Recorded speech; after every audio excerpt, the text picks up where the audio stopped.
जगन्नाथ जी बूढ़ी मैया की सेवा कर रहे हैं। जय हो। परंतु क्यों? जानने के लिए सुनिए ये कथा। उड़ीसा के प्रांत पर एक वृद्ध माता जी रहती थी। वो जगन्नाथ महाप्रभु को अपने पुत्र रूप में देखती थी और जगन्नाथ महाप्रभु भी उन्हें अपने माता के रूप में देखते थे। वो वृद्ध माता जी नित्य जगन्नाथ प्रभु के सामने भोग पधराती और कहती, जब तक मेरा पुत्र भोग ग्रहण नहीं करेगा तब तक मैं भी कुछ नहीं ग्रहण करूंगी। और हमारे प्यारे जगन्नाथ महाप्रभु भी इस भाव से बहुत प्रसन्न रहते थे और प्रेम से भोग ग्रहण भी करते थे। एक दिन वृद्ध माता जी किसी रोग से बीमार पड़ गई।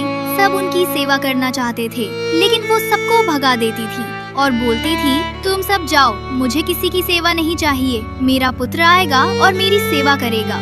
सब सोचते थे, अरे इन वृद्ध माता जी का तो कोई पुत्र है ही नहीं, तो ये किस पुत्र की बात कर रही है। और उसी क्षण हमारे जगन्नाथ महाप्रभु व्याकुल हो गए और सोचने लगे, मेरी मैया इतने बरसों से मेरा पुत्र रूप से सेवा कर रही है और इनका कोई नहीं है। इनकी सेवा तो मुझे ही करनी पड़ेगी। और साक्षात श्री जगन्नाथ महाप्रभु एक छोटे से बालक के रूप में प्रकट हो गए। महाप्रभु नित्य माता जी के घर में सोहनी लगाते थे, माता जी को दवाई खिलाते थे, रसोई सिद्ध करते माता जी को अपने हाथों से खिलाते थे।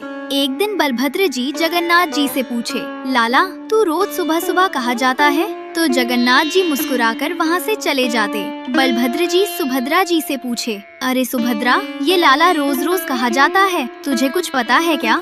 सुभद्रा जी बोलती, अरे वो पुरी के प्रांत में एक बूढ़ी माता जी रहती है ना, उनका तबीयत खराब है, इसलिए भैया रोज उनकी सेवा करने जाते हैं। ये सुनते ही बलभद्र जी की आंखों से आंसू आ गए और बोलने लगे, पूरा विश्व जिसकी सेवा करता है वो खुद अपने जनों की सेवा करने में कोई चूक नहीं रखता। धन्य है वो जन जो जगन्नाथ महाप्रभु को अपना जीवन मरण का साथी मानता है। अगली सुबह जब जगन्नाथ महाप्रभु चले गए बूढ़ी माता जी की सेवा करने, तो क्या देखा, बलभद्र जी और सुभद्रा जी पहले से छोटे बालक बालिका का रूप धारण करके बूढ़ी माता जी की सेवा कर रहे हैं। जगन्नाथ जी ने उनसे पूछा, आप दोनों यहाँ क्या कर रहे हैं? तो बलभद्र जी बोले, अरे तू तो बड़ा स्वार्थी है। बोले क्यों? बोले मैया की सेवा अकेला ही करेगा लाला, हमको ये सुख नहीं देगा। जगन्नाथ जी बोले, नहीं नहीं, करो सेवा करो।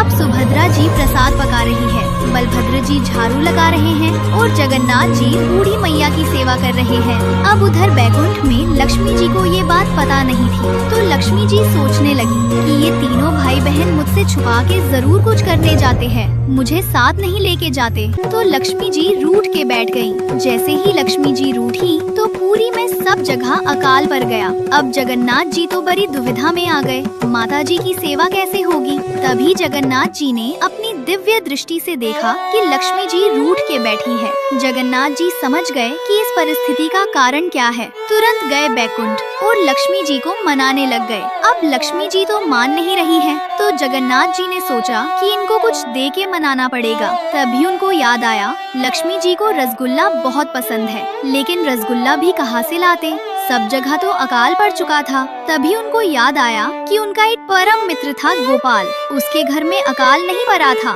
जगन्नाथ जी उसके घर गए और दरवाजा खटखटाया। गोपाल ने दरवाजा खोला तो देखा उसका सखा उससे मिलने आया है।